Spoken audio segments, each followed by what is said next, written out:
What happened to Pringles potato chips? Introduced with a $15 million fanfare from Procter & Gamble, the newfangled potato chip rapidly gobbled up 18% of the market. Then the old-fangled brands like Borden's Wise struck back with a classic repositioning strategy. They read two labels on television. In Wise you find potatoes, vegetable oil, salt. In Pringles you find dehydrated potatoes, mono and diglycerides, ascorbic acid, butylated hydroxyanisole. Sales of Pringles came tumbling down from a respectable 18% of the potato chip market to 10%, a far cry from P&G's goal of 25%. Oddly enough, research isolated another problem. The most common complaint against Pringles is that they taste like cardboard. It's exactly what you might expect from a consumer exposed to words like diglycerides and butylated hydroxyanisole. Taste, aesthetic, or gustatory is in the mind. Your eyes see what you expect to see. Your tongue reacts the way you expect it to react. If you were forced to drink a beaker of hydrogen oxide, your response would probably be negative. If you were asked if you want a glass of water, you might enjoy it. That's right, there's no difference on the palate. The difference is in the brain. Recently, the Cincinnati Giant changed its strategy. Pringles would become an all-natural product, but the damage had already been done.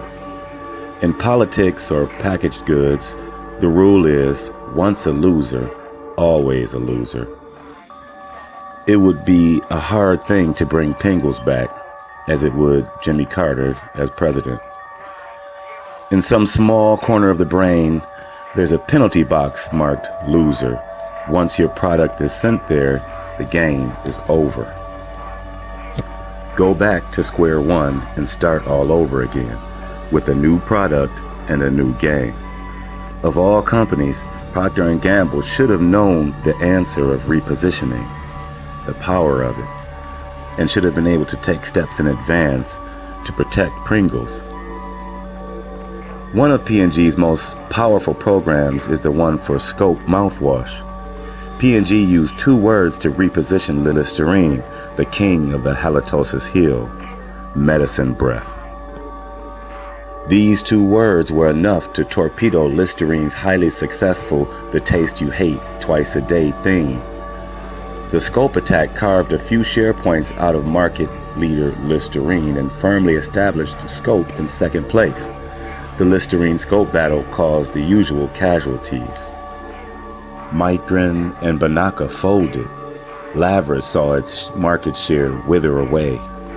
But let's face it, Scope has not become the market success it should be, based on theory. Why? Look at the name again. Scope. It sounds like a board game from Parker Brothers, not like a good-tasting mouthwash that will make you a hit with the opposite sex.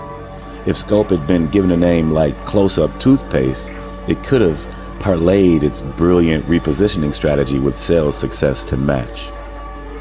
The success of Tylenol, Scope, Royal Doulton, and other repositioning programs have spawned a host of similar advertising. Too often, however, these copycat campaigns have missed the essence of repositioning strategy. We're better than our competitors isn't repositioning. It's comparative advertising and not very effective. There's a psychological flaw in the advertiser's reasoning which the prospect is quick to detect.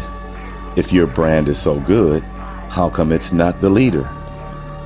A look at comparative ads suggests why most of them aren't effective.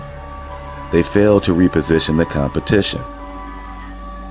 Rather, they use the competitor as a benchmark for their own brand.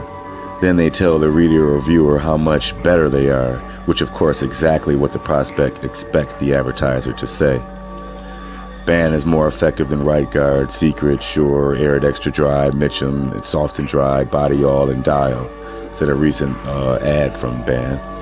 Reader looks at an ad like this and says, what else is new?